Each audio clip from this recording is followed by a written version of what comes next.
If you're a regular listener of the Mellocast, you know we spend a lot of time talking about equipment choices, especially mouthpieces, to a lesser extent horns, because there's fewer choices as far as horns go, and they are all of a fairly similar quality. And you also know that we've spent a fair amount of time recently speculating about the Patterson lead pipe for the Yamaha Marchmello. And well, now we don't have to speculate, because Al managed to snag a horn. I think Patterson was generous enough to send one around for all of us to try out. I know Al spent some time with it, and I think John and Chris, I think I'm the last one on the list to get my hands on this horn. And so we'll get a chance to compare it to my 203 with a couple of different mouthpieces, and to talk about this horn a little bit. What it is, surprisingly, it's a Yamaha 202, which is not the current model. Current model's 204. I play on a 203, and so I've never played a 202 before, so that was an interesting experience. So some of what I'm noticing probably has to do with differences in the horns, as well as the new lead pipe and mouthpiece setup. But that's what we're here to talk about, specifically is the lead pipe and mouthpiece. And as you can see, this is the Patterson Marchmello lead pipe. This is his logo there. I don't know if you can see that or not. He's got it nicely engraved on there. And got a nice little bend in it, which is supposed to make it more comfortable for French horn players. And interesting thing in the case was this Moosewood French horn mouthpiece. Patterson's lead pipe has a French horn size shank on it, so all you horn players don't have to complain about switching mouthpieces. I think it probably would be best to stick with a fairly small mouthpiece, because this is a high F, basically a high F instrument, so it's an octave higher than the F horn, and I think you're going to need a smaller bore, more like a descanty sort of mouthpiece to play this horn well. And I've been getting the best results with the mouthpiece that they sent along with it, which is a Moosewood. It says T-Rex on it, and he makes the T-Rex is like a French horn rim with a tenor horn cup, and it usually has a trumpet size shank for tenor horn. It says T-Rex on it, and it says P16. I'm gonna drop him an email and ask him about this mouthpiece. So that's this horn, Patterson lead pipe.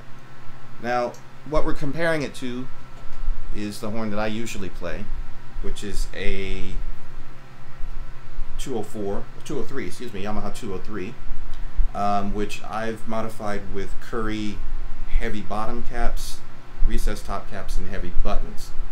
Right now, it has in it a Hammond 5MP, and which I like a lot.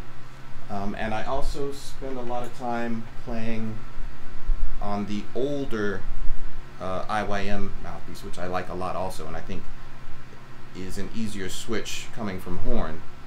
The Curry to me, the Hammond to me feels more like a trumpet mouthpiece. And so what I'm going to do is just play a little bit and give you my thoughts on how these horns compare, and you can also see and hear how they compare. So we'll start with the 203.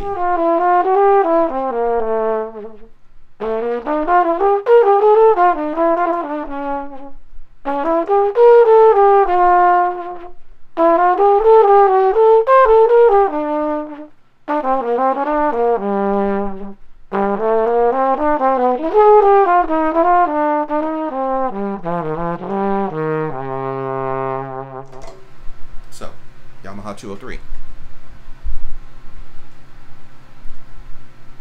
Patterson Yamaha 202 hybrid with a Moosewood mouthpiece.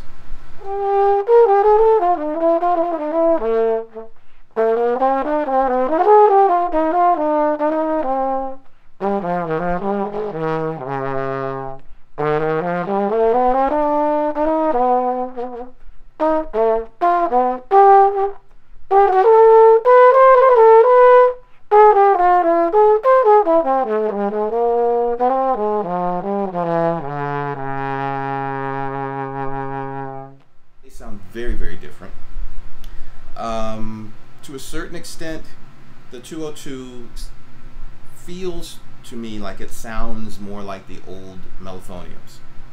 And I think that might have more to do with the bell shape than anything else. It's a nice fat sound, and the slots are loose, but again, I think that might be the horn. I don't think that's the mouthpiece or the lead pipe. I think that has more to do with the horn, and I think probably the lead pipe makes it a little better. Intonation wise, because the slots are loose,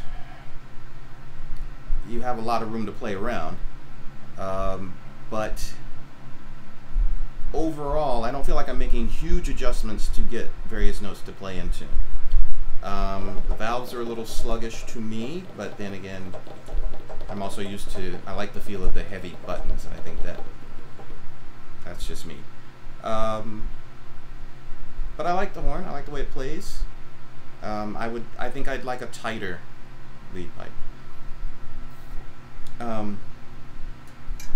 But it's a nice sound. I'm hoping to take it to a couple of rehearsals this week, and then make some more audio, maybe some video tapes, and let you know what I think of it after I've had it for a minute.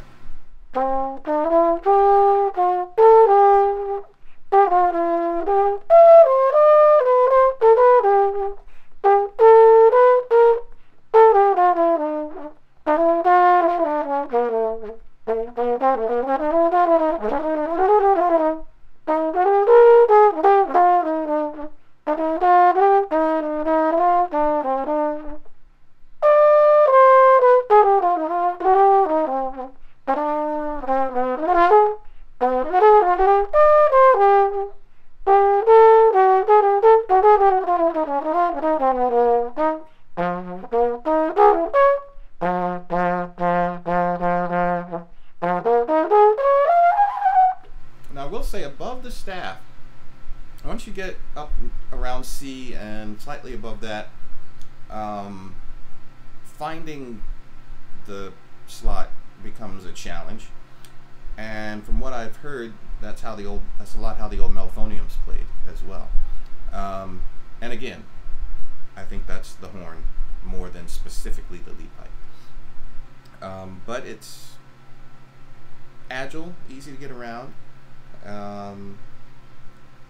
And once you decide where in that very large slot you're going to place the note, it seems to settle in fairly quickly.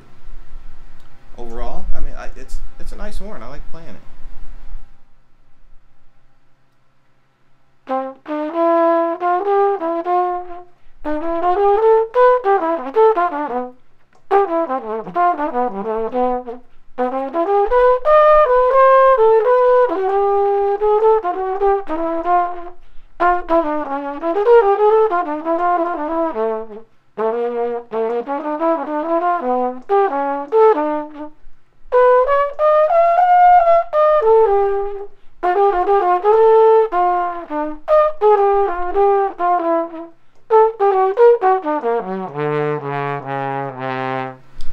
Tighter slots, better locked in pitches, but a very different kind of sound. It's not that classic Mellophonium sound. So, like I said, there'll be a lot more to come, and we'll compare those two horns, and I'll play them in some different places and let you know what I think of them. Thanks for watching.